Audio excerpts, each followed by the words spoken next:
మన చిత్తూరు జిల్లా ఎస్పీ గారి ఉత్తర్వుల మేరకు మేము ఈరోజు సమాచారాత్మక గ్రామం అయిన నిర్మాకుపల్లిలో ఫ్లాగ్ మార్చ్ ఏర్పాటు చేయడం జరిగింది.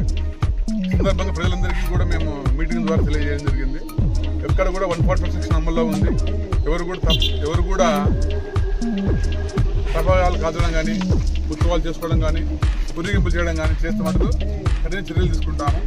కాబట్టి ప్రజలందరూ ఒకటే విజ్ఞప్తి, కౌంటింగ్ రోజు ఎవరు కూడా